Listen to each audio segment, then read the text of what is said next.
విషయంలో జాగ్రత్త వహించండి. అదేవిధంగా అష్టమ వ్యయాధిపతి అయిన బుధుడు రవితో కలిసి ఉన్నారు. లాభాలు వస్తాయి, ఖర్చు అయిపోతాయి. రూపాయి వస్తుంది, రూపాయి ఖర్చు అయిపోతుంది.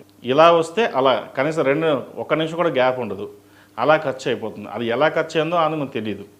ఖర్చు విషయంలో కొంచెం జాగ్రత్త వహించండి. అది ఎంతవరకు అవసరమో అవసరాన్ని మించి డబ్బు ఖర్చు పెట్టడం కూడా మంచిది కాదు. మనకు సాధ్యమైనంత వరకు అవసరాన్ని ఉంచుకుని మిగతా ఖర్చు పెట్టడం అనేది చెప్పదగినది. అదేవిధంగా గవర్నమెంట్ ఉద్యోగం కోసం ప్రయత్నిస్తున్న వారికి ఉద్యోగం వచ్చే అవకాశం కూడా లేకపోలేదు.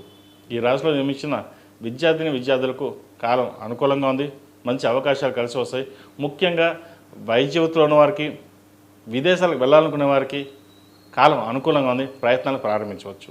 అదేవిధంగా సాఫ్ట్వేర్ రంగం వారికి, beauticians, cosmetics, biological, artificial intelligence ఈ రంగాల వారికి చక్కగా ఉంది. అదేవిధంగా రియల్ ఎస్టేట్ వారికి కాస్త ఊరటనిచ్చే విధంగా ఈ వారం గోచరిస్తుంది. కన్స్ట్రక్షన్ ఫీల్డ్ స్టార్ట్ చేసే వాళ్ళకి స్టార్ట్ చేయొచ్చు. మంచి లాభాలు వచ్చే విధంగా కూడా ఈ వారం గోచరిస్తుంది. ఈ రాశిలో జన్మించిన స్త్రీలకు వృత్తి ఉద్యోగాల పరంగా, వ్యాపార పరంగా చక్కగా ఉంది. ఆరోగ్యం మటుకి కాస్త జాగ్రత్తలు తీసుకోవాలి. వివాహ ప్రయత్నాలు చేస్తున్న వారికి చక్కటి సంబంధం కుదురుతుంది. అదేవిధంగా సంతానం కోసం ప్రయత్నిస్తున్న వారు కూడా సంతాన యోగం కలుగుతుంది. మంచి శుభవార్తను వింటారు. సుబ్రహ్మణ్య స్వామి ఆరాధన ఎక్కువగా చేయండి, మంచి ఫలితాలు సంప్రాప్తిస్తాయి. ఈ రాశివారు ప్రతిరోజు ప్రతినిత్యం ఆరావళి కుంకుమతోటి అమ్మవారిని పూజించడం, అదేవిధంగా మంగళవారం నాడు, శుక్రవారం నాడు లక్ష్మీ తామరతో దీపారాధన చేయండి, మంచి ఫలితాలు సంప్రాప్తిస్తాయి. ఈ రాశిలో జన్మించిన వారికి కలిసి వచ్చే సంఖ్య 7, కలిసి వచ్చే రంగు లైట్ రెడ్. అదేవిధంగా ఏదైనా పని మీద బయటకు వెళ్ళేటప్పుడు మంగళవారం కానీ శుక్రవారం నాడు కానీ వెళ్ళండి, మంచి ఫలితాలు సంప్రాప్తిస్తాయి. తదుపరి ధనుసు రాశి. ధనుసు రాశి వారికి ఈ వారం చాలా అనుకూలంగా ఉంది. వృత్తి ఉద్యోగాల్లో మంచి మార్పులు చోటు చేసుకుంటాయి. కన్స్ట్రక్షన్ ఫీల్డ్లో ఉన్న వారికి కొత్తగా ఏదైనా ప్రయత్నం చేయాలి, కొత్త ప్రాజెక్టు తెచ్చుకోవాలి అనే భావన ఏర్పడుతుంది. అదేవిధంగా కొత్త ప్రయత్నాలు కూడా ప్రారంభిస్తారు. వృత్తి ఉద్యోగాల్లో ప్రమోషన్స్ వచ్చే అవకాశం గోచరిస్తోంది. వీళ్ళకి అర్ధాష్టమ శని నడుస్తుంది. ఈ అర్ధాష్టమ శని ప్రస్తుతం ఈ వారం అంత అనుకూలంగా లేదు.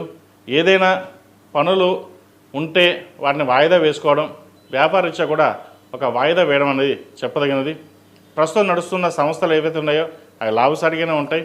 వచ్చిన అవకాశాలు కలిసి వస్తాయి, దాన్ని ఉపయోగించుకుంటారు. నలుగురిలో మంచి పేరు ప్రఖ్యాతలు ఉంటాయి. ఎవరికి మోసం చేయకూడదు, మనం ఖచ్చితంగా ఉండాలి, 10 మందికి ఉపయోగపడాలి అనే భావనే మిమ్మల్ని నడిపిస్తుంది. ఎవరు ఎన్ని రకాలుగా మిమ్మల్ని ఇబ్బంది పెట్టినా కూడా అవి అంతటేవి సమస్యపోతే తప్ప మీ వరకు ఎటువంటి ఇబ్బంది కలిగించదు. అదేవిధంగా ప్రభుత్వ రంగంలో ఉన్నవారికి అవార్డులు వచ్చే అవకాశం గోచరిస్తోంది.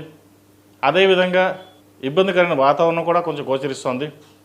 తృతీయంలో కేతువు, చతుర్థంలో శని, సప్తమ గురువు, రాశ్యాధిపతి చతుర్థాధిపతి గురువు సప్తమంలో గురు శుక్రులతో కలుస్తున్నారు. భాగ్యంలో కేతువు. మనం అన్ని చక్కగా చేసాం, 10 మందికి ఉపయోగపడ్డాం అని అనుకున్నా కూడా పక్క మన సహోద్యోగులు కావచ్చు, ఏదో కావచ్చు, కంప్లైంట్ ఇచ్చే విధంగా ఉంటుంది. కానీ అది ఇబ్బందికరంగా ఏమి ఉండదు. ఎన్ని కంప్లైంట్లు ఇచ్చినా మీ నిజాయితీనే మిమ్మల్ని నిరూపిస్తుంది. కాబట్టి ఇటువంటి విషయాల్లో ఎటువంటి భయాందోళన లేకుండా మీ పనులు మీరు చేసుకోండి, చక్కగా రాణించగలుగుతారు. ఈ రాశిలో జన్మించిన విద్యార్థులకు కాలం అనుకూలంగా ఉంది. ముఖ్యంగా విదేశాలకు వెళ్ళాలనుకునే వారికి కాలం బాగుంది, చక్కగా ప్రయత్నాలు చేయండి. వైద్య వృత్తిలో ఉన్నవారికి, అదేవిధంగా సాఫ్ట్వేర్ రంగం, ఆర్టిఫిషియల్ ఇంటెలిజెన్స్ ఉన్నవారికి, కళారంగాల వారికి చక్కటి సానుకూల పరిస్థితి గోచరిస్తోంది. ఈ కళారంగాల వారికి మంచి కళాత్మకంగా రావాల్సిన బెనిఫిట్స్ ఏవైతున్నాయో ఈ వారం వచ్చే విధంగా వీరు గోచరిస్తోంది. 10 మంది బాగుండాలి, మనం బాగుండాలి, మనకి అవకాశాలు రావాలి అని అనుకుంటారు. అది కొంతమందికే వస్తుంది. వచ్చిన అవకాశాన్ని మటుకి వదులుకోవద్దు. కెరియర్లో కొన్ని అవకాశాలు మనకి చేద్దాకా వస్తాయి. అవి తర్వాత చూద్దాం అనే పదాన్ని కాకుండా అప్పటికప్పుడు వాటిని ఉపయోగించుకుంటేనే కెరీర్ పరంగా ముందుకు వెళ్ళగలుగుతారు. కాబట్టి ఇటువంటి విషయాలు జాగ్రత్త తీసుకోండి. అదేవిధంగా హోటల్ మేనేజ్మెంట్, సాఫ్ట్వేర్ రంగం, ఈ చిరు వ్యాపారస్తులకు, chartered accounts, income tax filings ఈ రంగాల వారికి ఈ వారం చక్కగా ఉందని చెప్పచ్చు. మంచి లాభాల బాటగా నడుస్తుంది. అదేవిధంగా డబ్బును ఎక్కువగా సేవింగ్స్ చేయగలుగుతారు. వచ్చిన ధనాన్ని బంగారు రూపైనా, భూమి రూపైనా సేవింగ్స్ చేయండి. భవిష్యత్తులో మీకు మంచి లాభాలు తెచ్చే విధంగా గోచరిస్తుంది. షేర్ మార్కెట్కి దూరంగా ఉండడం చెప్పదగిన సూచన. ఈ రాశిలో జన్మించిన స్త్రీలకు వృత్తి ఉద్యోగాల పరంగా, వ్యాపార పరంగా ఇబ్బంది లేని వాతావరణం బాగుంది. అయితే ఆరోగ్యపరంగా చిన్న చిన్న ఇబ్బందులు అనేవి ఉంటాయి. స్కిన్కి సంబంధించి ఎలర్జీ, ఈ అసిడిటీ, గ్యాస్ట్రిక్ వంటి ఇబ్బంది పెడుతుంది. సరైన సమయంలో ఆహారం, వ్యాయామం తప్పనిసరి. ఆలోచనలు ఎక్కువగా ఉంటాయి. కష్టపడిన దానికి ఫలితం దక్కట్లేదన్న భావన కూడా ఎక్కువగా ఉంటుంది. అవన్నిటినీ పక్కన పెట్టి మీ పని మీరు చేసుకోండి, మంచి ఫలితాలు ఉంటాయి. ఎటువంటి ఆలోచన లేకుండా మనం ముందుకెళ్ళాలి, ఎదగాలనే భావంతో ముందుకెళ్ళండి. అవంతట అవే మీకు ముందుకు వస్తాయి. ఈ రాశివారు ప్రతిరోజు ప్రతినిత్యం అమ్మవారికి ఆరావళి కుంకుమతోటి, కుబేర కుంకుమతోటి, మొగలుపు కుంకుమతోటి అమ్మవారిని పూజించండి. లక్ష్మీ అష్టోత్తరం లేదా శ్రీమాత్రే నమః అని 108 సార్లతోటి అమ్మవారిని పూజించండి. అదేవిధంగా ఈ నెల రోజుల్లోపు ఎప్పుడైనా సరే 5 రోజులు, 11 రోజులు ఒక 11 మంది ముత్తైదులకి తాంబూలం ఇవ్వండి.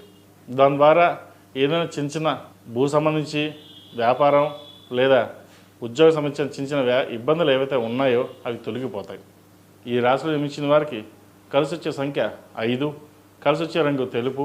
ఏదైనా పని మీద బయటకు వెళ్ళేటప్పుడు సోమవారం కానీ బుధవారం కానీ వెళ్ళండి, మంచి ఫలితాలు సంప్రాప్తిస్తాయి. తదుపరి మకర రాశి.